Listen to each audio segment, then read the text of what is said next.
هغلته به سیبه ځان ته په خپله باندې موبایل ونیسي او هغه به ورکړي په فیسبوک باندې، بل ته به ووایي ما ته موبایل ونیسه هغه دې په فیسبوک باندې ورکړه. فیسبوک ورته وایي که څه ورته وایي، په هغې باندې دې ورکړه. او بیا چې کله د بیت الله نه تاویږي او طواف کې هغلته بیا ورته ما ته موبایل ونیسه. چې کله روزې مبارکې ته ورشي او سلام کې بیا موبایل ونیسه. دې موبایل مقصد دې څه دی؟ ښځه چې یاره ته ځان سره یو یادګار ساتې نو تا په دې موبایل خورو سره دې مقصد سو. آیا که ته په دې خولې باندې هر څه ووې ته فرشته دوکه کولی شي؟ ته رب العالمین دوکه کولی شي؟ 4.5 لکه او 15 لکه او 6 لکه روپۍ په یو مرض ستا د خرچې سره رالي او میاشت هم تېره کړه 28 دن دې هم تېرې کړې او په یو سیکنډ کې دې وله لته ورکړه ډز دې وله ورکړم. نو که پرش که مثلا د عمره یوازې تا کوله او د حج یوازې تا که خلکو ته به دې ښولې و، خو الحمدلله په ایربونو او په کورونو خلک حج کوي، ته هم کوې بلې هم کوي. داسې خو نه ده چې ته لاړې خو ته په لومبي ځل لاړې تا ته ناشنا ښکاري. ټول دنیا ځي، عمره دې بل ته وښوله، طواف دې بل ته وښو، د مسجد نبوي مونځ دې بل ته وښو، لاس دې اوچت کړي بیت الله سره ولاړې بل ته دې وښو. ظاهر شکل دې جوړ کړی دی، دا عمل الله نه قبلي، الله ته دې اجت نشته، دې اجت نشته.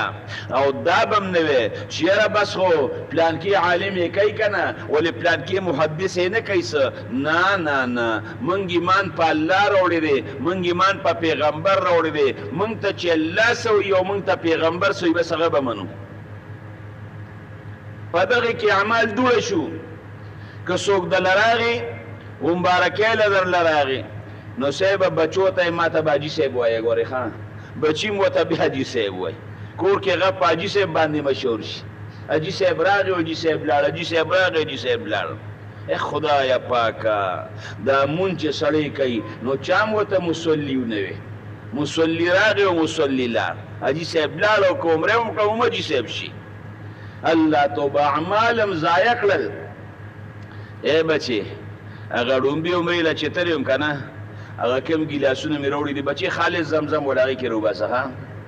ای زویه هغه ړومبي حج له چې تلې یم که نه او ځان سره مې کومې پیالې راوړې وې ګورې هغې کې هغه ولې روباسه ښه. ای مور ته دې ووایه هغه چې کوم ترماس مې په درېیم حج کې ځان سره راوړی که نه نو هغه حج کې ګورې وله هغې ترماس کې وله چې یې واچوه ښه. دې خبرو ته عجز سرې ړومبي لرې په یو سیکنډ کې راته ورکړه، دویم لرې په یو سیکنډ کې راته ورکړه، درېیم لرې په یو سیکنډ کې راته ورکړه. پوه شوې که نه؟ هغه د پښتنو متل دی وایي اوښه اوښه پاتې دي سوخه خې څنګه دی مجاهده. او پوه شوې که نه؟ نو پښتونه کم کار دی پکې لا سم دی چې پاتې دی پکې لا ده.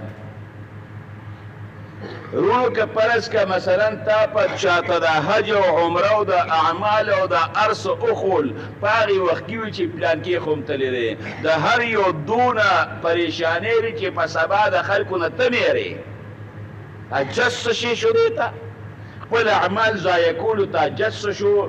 نو امام الانبیاء ویلي دي هغه څیز چې زه په خپل امت باندې ډېر زیات په هغې یېرېږم چې په هغې کې به مبتلا کېږي. امام الانبیاء وایي الشرک الاصغر رکوټ شرک یې ورته وي که نه څه وړه ګناه هم نه ده که نه یو غټ شرک دی نو دې ته امام الانبیاء رکوټ شرک یې ورته وي که نه. مسلمانه د غټ شرک نه ځان ساتې دې ته خو رسول الله بارک رکوټ شرک ویلی دی. موږ او تاسو له پکار دي چې د دې نه ځان وساتو. کړه کې دی دا تصویر ومه او خلک وایي چې دا نیک سړی دی جیب کې واچوه او کلاس کې دا وي او اړ او دا دې پړه کې نه راځي چې یاره دا خلک به ما ته نیک سړی وي په زرو خلکو کې هم بیاړوه هېڅ پروا نشته. نو عبادت دا به خالص د الله د رضا دپاره